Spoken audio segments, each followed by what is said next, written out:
Hey y'all, happy Thursday. Let's dig back in. So we are in Luke chapter 8 today, and I'm going to start reading the account in verse 40. So Luke chapter 8 verse 40. It says, "Now when Jesus came back to Galilee, the crowd received and welcomed him gladly, for they were all waiting and looking for him. And there came a man named Jairus, who had for a long time been a director of the synagogue.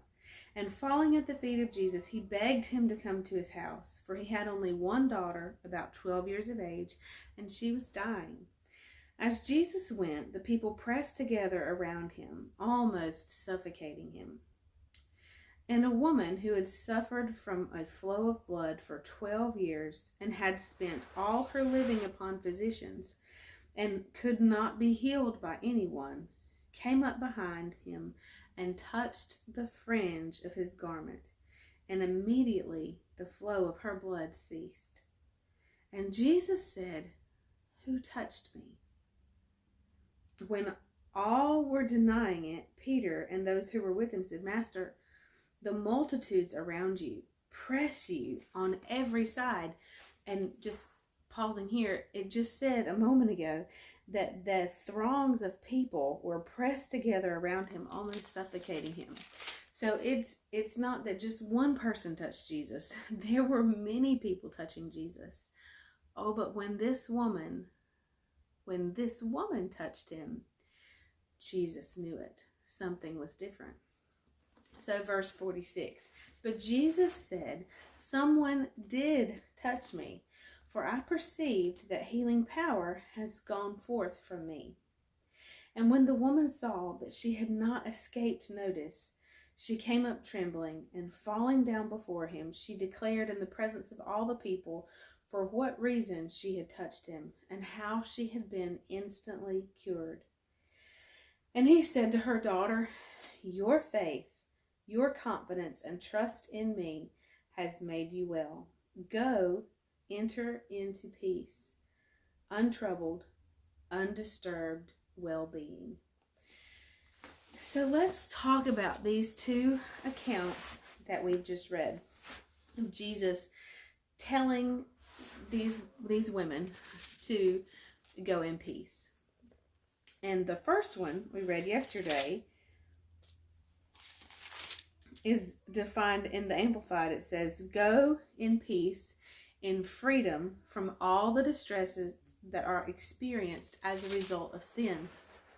And then today's, from the woman with the issue of blood, he says to go in peace, untroubled, undisturbed well-being.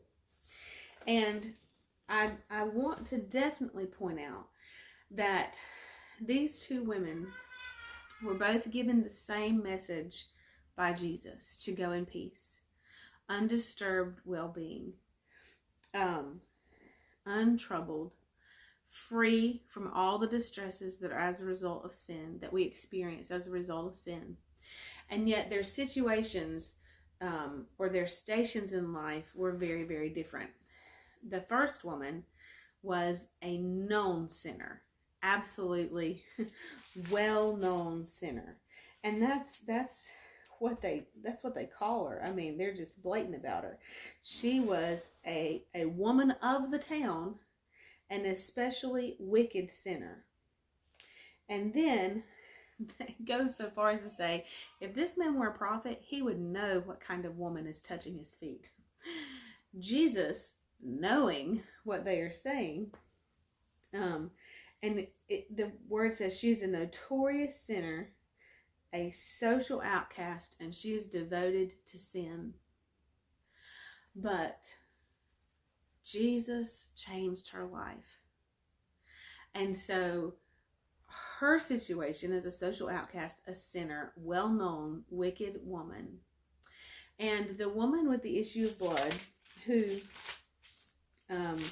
from everything that we can tell, and she's been at home. An issue of blood was considered unclean.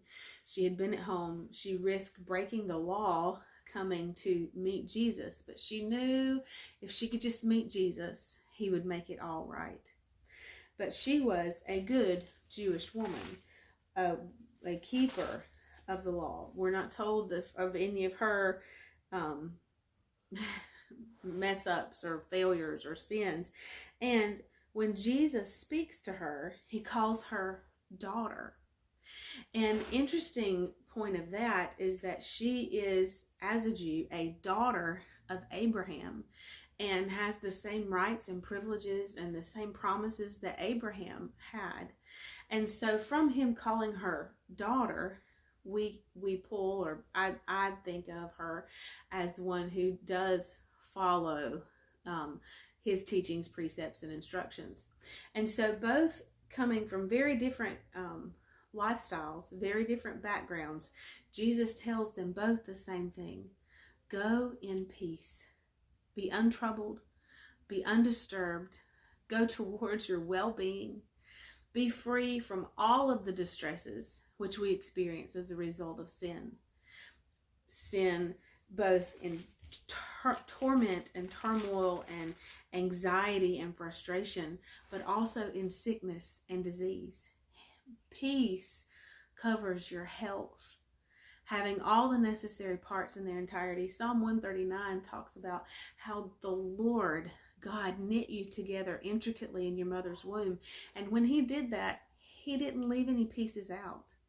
And so when he speaks peace over us, it is our completeness and it is our wholeness. And so I pray that you receive that today, that his will for you, his plan for you is peace.